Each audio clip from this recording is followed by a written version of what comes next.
Oi, pessoal! E aí, de boa? Espero que vocês estejam em casa, estudando, mas também estejam dormindo, comendo, assistindo série, assistindo os filmes que eu passei, tá bom? Para as próximas aulas, a gente já vai começar a falar um pouco sobre os filmes. O primeiro, não, na verdade só que um filme foi, que foi O Nome da Rosa, muito top o filme. E você vai achar no YouTube. E a série você acha na Netflix, que é Templários. A série é muito. Você vai ter muita raiva na série, porque as coisas vão lhe causar uma raiva, você vai ficar indignado, mas vai ser muito bom, porque além de aprender, você vai gostar da série. Hoje, nessa aula, a gente vai falar um pouco sobre filosofia helenística. O que é essa danada dessa filosofia helenística? A filosofia helenística, a gente até já comentou em um certo ponto, quando a gente estava discutindo, quando a gente ia começar a discutir Aristóteles, eu narrei para vocês a história de Alexandre Magno, ou Alexandre o Grande. E Alexandre, ele tinha essa... Porque quando é que surge a filosofia helenística? A filosofia helenística, ela vai surgir, lógico, ali naquela dominação da Macedônia sobre a Grécia. Quando Filipe II domina a Grécia e aí Alexandre vai lá e assume o reinado, ali a gente tem o auge da filosofia helenística.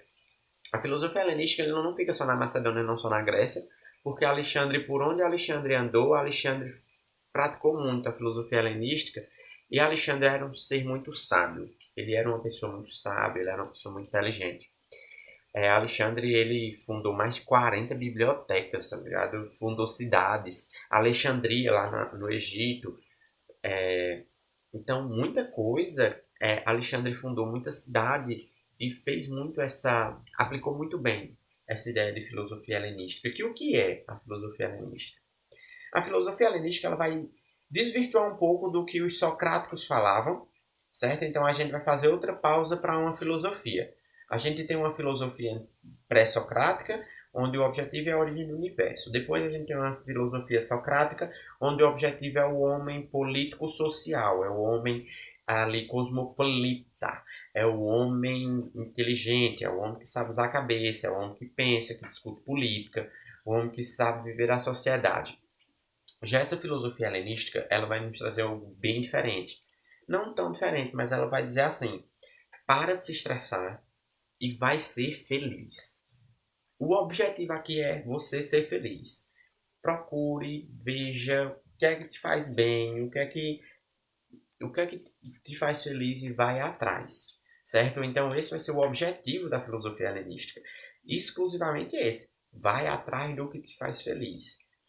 Certo? Deixa de discutir política. Política te estressa, então deixa de discutir política. Vai discutir, sei lá, alguma coisa que te faça bem, que te faça feliz. Então, a busca pela felicidade é muito constante. A gente vai ter que os filósofos helenísticos, eles não estão procurando uma verdade absoluta, como Sócrates procurava. Eles não estão querendo saber disso. Eles estão querendo que você seja feliz. E ponto final. Vai ser feliz, pô. Acabou, somente. Eu só quero que você seja feliz. E a filosofia helenística ela vai ter uma característica que agora ela vai ser voltada para a ética. Porque na visão de Aristóteles, e a filosofia helenística pega muita coisa de Aristóteles, na filosofia aristotélica, né, para você ser feliz, o que era que tinha que te garantir a felicidade? Seria a ética. Não sei se vocês lembram que a gente falou isso em Aristóteles. Que a ética deveria manter a sua felicidade. E como era, que eu até disse que era dever do Estado garantir a felicidade do indivíduo. Acho que vocês vão lembrar bem disso.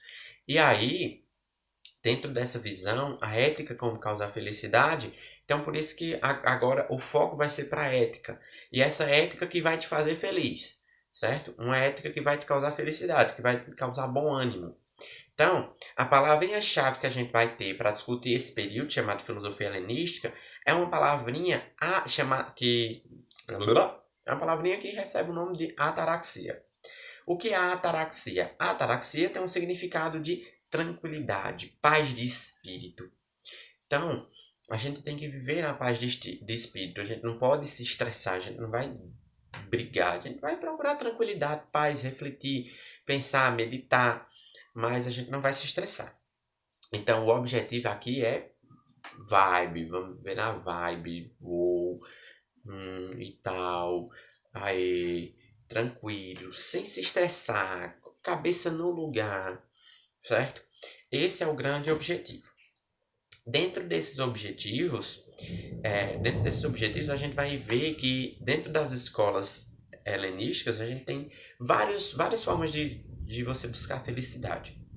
E aí, cada um, sabe, faltou alguém para reunir todo, um pedacinho de cada um para formar uma ideia perfeita, mas aí você pode trazer muito disso para você. Como na aula de Sócrates a gente discutiu as três peneiras, né? E teve até gente na live dizendo, vou aderir, não sei o que e tal.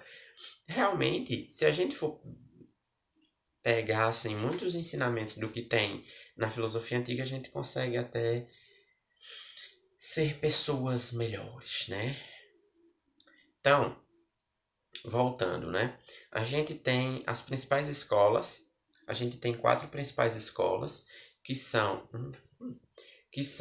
cinismo, ceticismo, estoicismo e epicurismo. Tá certo? Cada um tem seus pensadores, cada um vai ter influências aristotélicas, cada um vai ter sua forma de pensar, sua forma de agir. Vão ter similaridades, vão ter coisas contrárias. Tá bom?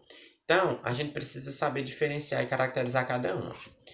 Hoje, gente, é realmente uma aula muito mais rápida, porque as 4 são bem simples a gente entender, então a gente entende as 4. E aí já entra nas questões. E aí o que é que eu vou fazer? Eu vou mandar esse vídeo que eu estou gravando agora. Vai ser exclusivamente para aula teórica. E aí eu mando outro vídeo comentando questão por questão da apostila. Eu botei as alternativas, eu botei o gabarito, mas eu vou fazer o vídeo. E aí, se você tiver dúvida específica em alguma questão, você vai lá e assiste só daquela questão, porque também não vai se cansar assistindo o vídeo todo. Então vamos lá começar a falar um pouco sobre essas escolas. A primeira escola é o cinismo. O cinismo, ele prega o desaprego, despreza, show coisa material. Não preciso de carro, não preciso de dinheiro, não preciso de luxo. Eu não quero luxo. Eu quero só viver minha vidinha aqui na minha felicidade. Cinismo significa, quinismos, no grego, significa como um cão. E por que isso? Porque se você parar para refletir, quem cria cachorro, você vai ver que o cachorro não quer saber se você tá estressado, se você tá com raiva, se você tá triste, se você tá feliz. O cachorro vai estar ali do teu lado de todo jeito. O cachorro não quer saber se o dono tem ração para dar a ele, ou se tem comida, ou se não tem nenhum dos dois. Ele vai continuar sendo fiel ao dono, né? Então, o cachorro não precisa de... O cachorro não quer luxo. Não tá no luxo a felicidade do cão. Tá no amor que o dono tem por ele. Por mais que o dono bata no cachorro, faça tudo, mas se o dono fizer isso aqui no cachorro, é o suficiente, né? Pro cachorro. Eu não tô dizendo que é certo bater em animais, não, tá, gente? Essa prática é, acho que, uma das piores que existe no mundo. Você maltratar os animais que são os seres mais fiéis que a gente pode encontrar na face da Terra, né? Mas eu tô dando o exemplo que mesmo que um dono pervertido aí agrida seu animal, aquele animal vai continuar amando o seu dono. E a felicidade do cão está em amar o seu dono, não está na ração que o dono vai trazer. Então, o cinismo prega isso. Você ser feliz sem precisar de bens materiais. Você ser feliz abandonando o luxo. Você ser feliz por causa do seu amor. Valorizando o seu amor, a sua felicidade, a sua vivência, a sua paz. E não o que o dinheiro pode te proporcionar. Se a gente começar, aí é onde, vamos pensar essa parte, se a gente começasse realmente a não dizendo que vamos simplesmente sair e ser extremos, não. Mas se a gente pregar um pouquinho do cinismo na nossa vida, olha só a mudança que faz. Você deixar de valorizar algo muito importante e passar a valorizar uma pessoa muito importante. A gente precisa saber discernir, a gente precisa ter essa noção, ok? Beleza? Então, o cinismo prega muito isso. É tanto que Diógenes era o principal pregador do cinismo, né? Diógenes morava dentro de um barril, em Chaves. Pronto, ele morava dentro de um barril. Uma certa vez Alexandre parou na frente dele e fez: Rapaz, me diga o que é que você quer. Aí Diógenes fez: Eu não quero nada, não. Aí Alexandre, vá, rapaz, eu dou o que você quiser. Agora diga o que é que você quer.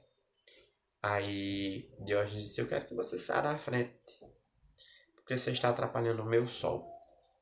Então você vê que Diógenes não aceitou nada que Alexandre tinha para oferecer. Ele aceitou, ele queria o sol, porque aquele sol fazia bem a ele. De uma forma que talvez alguma coisa material que Alexandre fosse dar não fosse trazer bem a ele, né? Porque a gente vê que tem tanta gente que tem tanta coisa e não é feliz, né? Tipo, tem gente que tem tanta coisa e não tem saúde, ou tem gente que tem tanta coisa, mas que vive numa eterna desgraça. Então, são coisas que a gente precisa realmente aderir da filosofia do cinismo, né? Da filosofia cínica, porque é uma coisa que pode acrescentar muito, muito na nossa vida, tá certo? Os cínicos, eles criticavam os prazeres carnais. É importante a gente entender isso, porque às vezes você diz, pô, mas ele disse que é pra eu abdicar de tudo. E a tarde me faz feliz e aí, se for os prazeres da carne que me façam feliz, e aí? Bem, é um ponto a se questionar, né? Porque depende muita coisa, né? Vocês estão ouvindo o diálogo de minha irmã com meu sobrinho. Então, gente, eles diziam que as coisas precisavam acontecer de uma forma com que a nossa felicidade não fosse baseada nem nos prazeres da carne, nem nos bens materiais, porque isso não é legal, tá certo? Então a gente precisa focar muito bem em entender que o que é que o cinismo diz? O cinismo diz, abdica das coisas materiais, vai buscar a tua felicidade. Sem ser nas coisas materiais, abdica dos prazeres também, dos prazeres da carne, porque os prazeres da carne também te afastam da felicidade. Eles te confundem. Então se afasta dos bens materiais e dos prazeres da carne e vai ser feliz de uma forma simples. Vai ser feliz amando, vai ser feliz vivendo, vai ser feliz admirando a natureza. Ok? Fecha a ideia de cinismo. Passando da ideia de cinismo, né, de Diógenes, a gente entra no ceticismo de Pirro. Na apostila eu botei exclusivamente ceticismo, porque agora eu vou falar o segundo nome que pode aparecer. Pirronismo, tá certo? Então são esses dois nomezinhos que pode vir, que significa a mesma coisa, ceticismo e pirronismo. Pirronismo acontece porque quem criou essa filosofia foi o principal filósofo dessa escola, foi um cara chamado Pirro, né? E o que é que o ceticismo dizia? O ceticismo dizia que não dá para se chegar a uma verdade ou a uma certeza absoluta. Ele é descrente que exista a possibilidade de chegar a uma certeza absoluta. Então, a partir do momento em que eu não posso chegar a uma verdade absoluta, a uma certeza absoluta, eu preciso respeitar todas as opiniões. As que concordam e as que discordam, eu preciso respeitar. É não julgar. Então, o ceticismo, ele vai pregar justamente isso. Ele vai pregar o quê? Ele vai pregar que você tem que respeitar as opiniões e que não dá, é impossível você chegar a uma verdade absoluta. Por isso que os céticos, né? Os céticos acreditam que não há uma verdade absoluta, que é impossível você chegar numa verdade absoluta, né? Isso que é hoje, amanhã pode não ser. Então, é impossível você chegar a uma verdade absoluta, né? Os cínicos não. Os céticos, eles vão ter seu principal aliado uma coisinha chamada dúvida. É tanto que a gente vai ter algumas filosofias mais modernas se voltando um pouco para essa questão do ceticismo. Por exemplo, René Descartes. Né? René Descartes trabalha muito em cima da dúvida também. Então, essa dúvida de Descartes pode ser atribuída também à ideia do ceticismo. Né? Existem muitos paralelos em que podem nos levar, que podem interligar filosofia moderna com filosofia antiga. E esse é um dos pontos. Certo? Então, o ceticismo diz que não dá para chegar a uma verdade absoluta e que precisamos respeitar todas as opiniões. O ceticismo ele pode ser dividido ainda em moderado e exagerado. Né? O moderado é quando a pessoa tem um motivo para duvidar. A pessoa tem um motivo para duvidar. A pessoa tem um motivo para duvidar, então é um ceticismo moderado.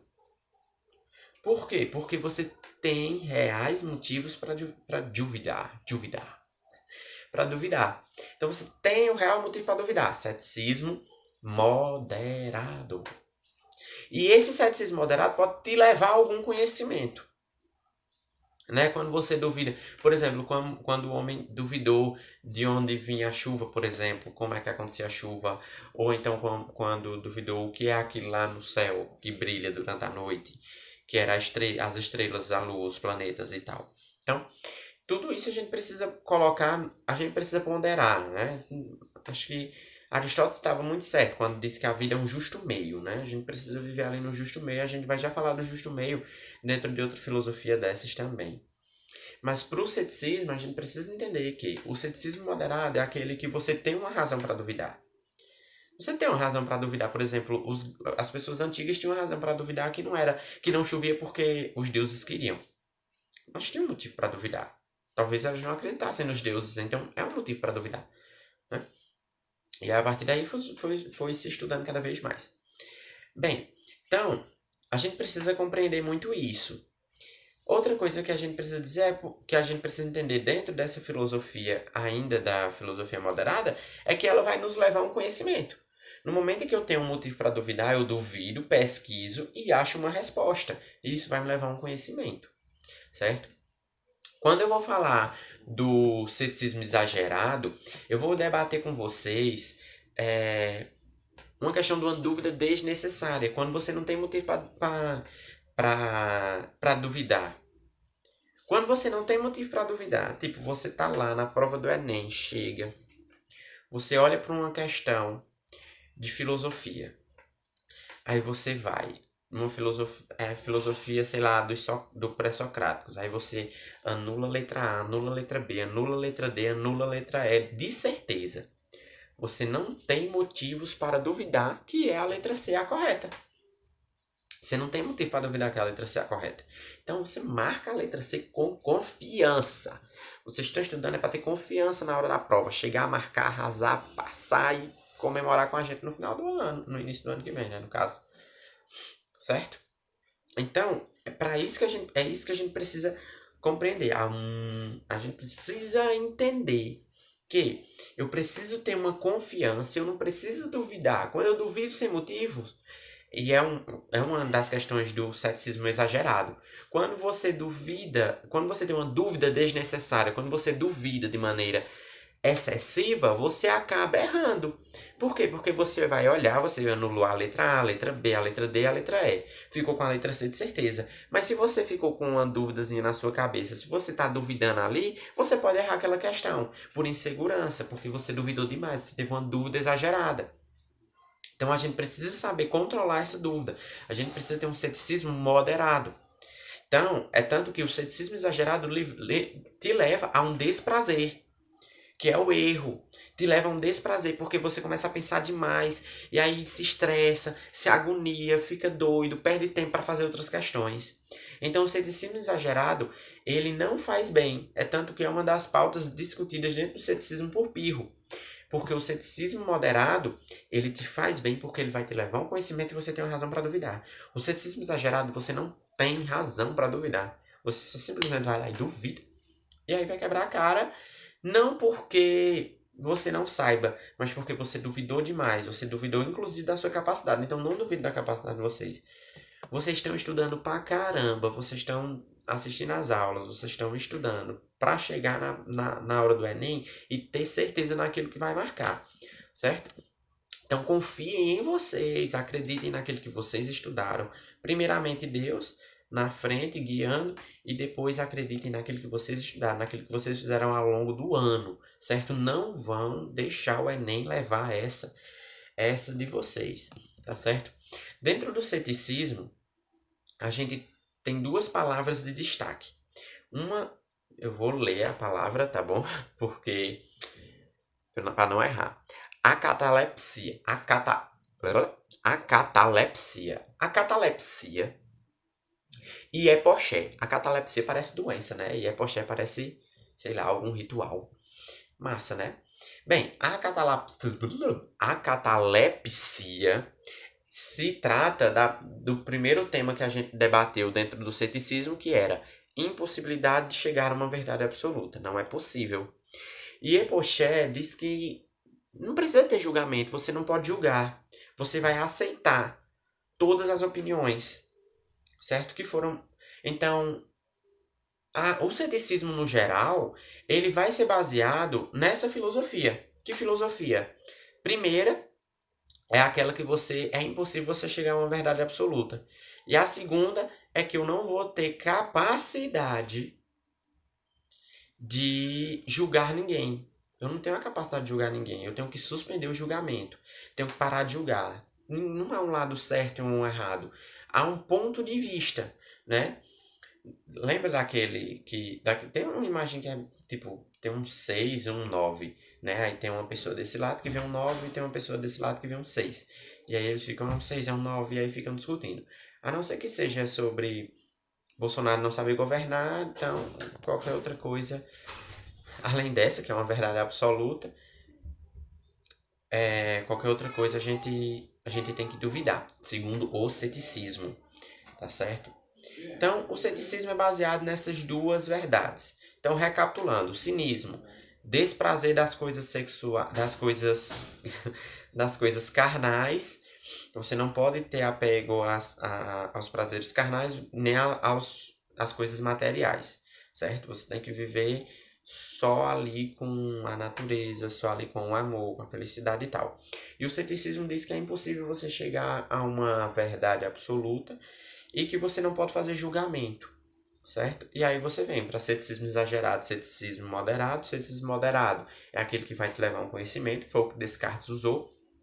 E um ceticismo exagerado, que é o que vai te levar a um erro, que é aquele que muitas vezes aconteceu comigo, aconteceu com todo mundo que está tentando Enem, que já fez Enem na vida, que é duvidar do que você tem certeza. E aí quando você duvida sem necessidade, você acaba, infelizmente, você acaba errando. Então a gente não pode, a gente tem que parar com essa mania, tá bom? A terceira escola que a gente vai ver hoje é o estoicismo. O estoicismo, ele tem um dos principais carinhas responsáveis por ele, é o Zenão de Sítio, certo? Então, o que é que o estoicismo diz? Ele diz que a gente precisa se preocupar meu cabelo, somente e só com as emoções, com o sentimento, certo? A minha autossuficiência.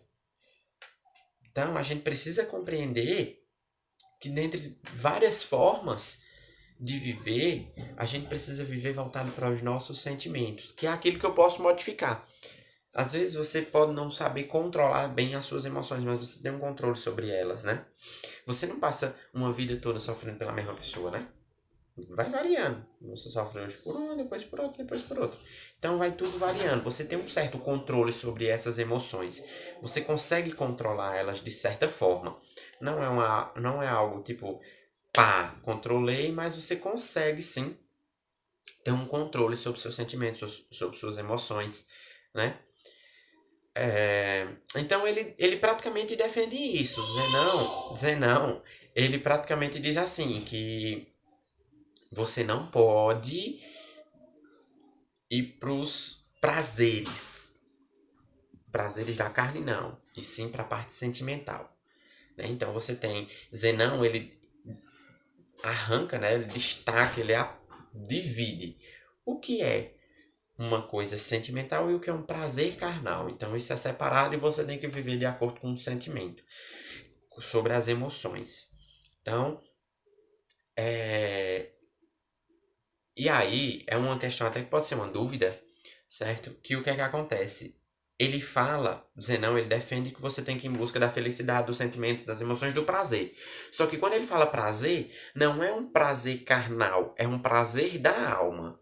Não é um prazer da alma. Aquele prazer de, por exemplo, você encontrar um amigo, né? Ou, há muito tempo não vejo minha família, voltei a ver. Então é um prazer sentimental, não é um prazer carnal. Tá certo?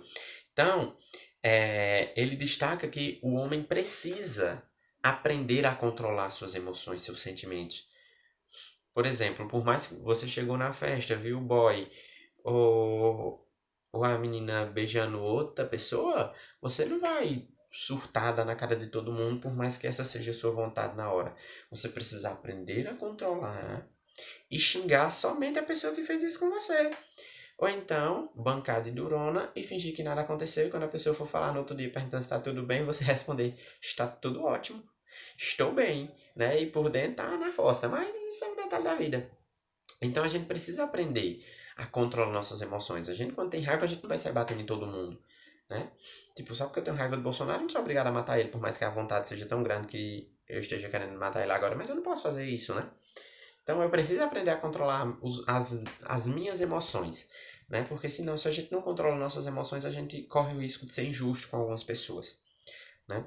Então a gente precisa aprender, de fato, a controlar as nossas emoções. É... E aí, a gente chega na última escola, que a gente vai falar hoje, que eu acho que a principal escola para o Enem é essa, fundada por Epicuro, o epicurismo. Que é isso, hein? Bem, epicurismo, ele difere um pouco do estoicismo, porque o estoicismo diz que você precisa controlar seus sentimentos e abandonar os prazeres da carne.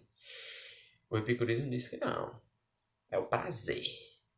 Gente, quando eu falo prazer, não associa somente ao ato sexual, não, viu? Prazeres tem mil formas de prazeres carnais na vida, né?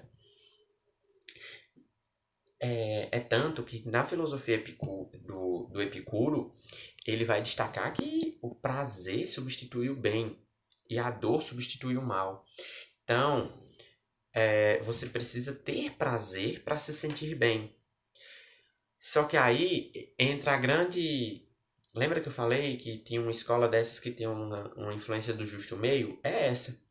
Ele dizia que você tem que ter prazer, você deve sentir prazer, mas de uma maneira moderada. Porque se você extrapola esses prazeres, eles vão começar a tirar a tua paz, tirar a tua felicidade. E aí não é o que a nossa filosofia helenística quer. A filosofia helenística ela é voltada para tranquilidade e paz. Então, se ela é voltada para tranquilidade e paz, eu simplesmente o fato de você exagerar nos seus prazeres, isso pode te tirar a paz. Por exemplo, quando você vai, bebe, enche a cara, no outro dia você vai fazer o quê? Uma ressaca mortal. Você vomitou a casa toda, sua mãe deu na sua cara, é, você escorregou no próprio vômito, acordou deitado em cima do vômito, fedendo a vômito, com dor de cabeça, morrendo de sede, sujo de vômito, tudo isso. Então, dentro dessa contextualização, o que é que você precisa? Você precisa entender que posso beber? Posso. Mas vou beber de maneira moderada. Comecei a ficar tonto, paro. Eu não preciso beber para ficar jogado na rua e ser arrastado, né? Por mais que isso já tenha acontecido algumas poucas várias vezes, mas a gente não precisa repetir sempre, né? Então, a gente precisa entender que dentro da filosofia epicurista, você tem Epicuro, é o principal pensador, e dentro de Epicuro você vai ter ele defendendo que você precisa ter prazer. Você precisa ir atrás do prazer. Dentro da filosofia de Epicuro entra uma mini filosofia, digamos assim, que a gente vai atribuir aqui agora, chamada de hedonismo. O que é o hedonismo? O hedonismo é a busca incessante pelo prazer. A base do hedonismo é o prazer, né? Então, como a filosofia, o hedonismo está muito atrelado ao epicurismo, porque ambos falam muito sobre a busca pelos prazeres da carne, pelos prazeres da pessoa. Só que aí, o que é que os epicuristas dizem? Você tem que ir atrás do prazer porque o prazer é a felicidade. Porém, contudo, entretanto, todavia, você precisa viver esse prazer num justo meio. Você precisa ter um prazer moderado. Porque quando você tem esse prazer moderado, quando esse prazer é moderado, você tende a ser feliz. Quando esse prazer é um prazer exagerado, ele vai te causar alguma coisa ruim. Eu dei o exemplo do cigarro, ou do cigarro, o cigarro era outro exemplo que eu ia dar. A bebida, que vai te causar ressaca. Por exemplo, o cigarro, se você fuma muito, muito, muito, muito, vai lhe causar sérios problemas de pulmão. Então, não só de pulmão, cardiovascular, tudo, né? Então a gente precisa realmente entender que os prazeres devem ser tidos de maneira moderada dentro do epicurismo, tá certo?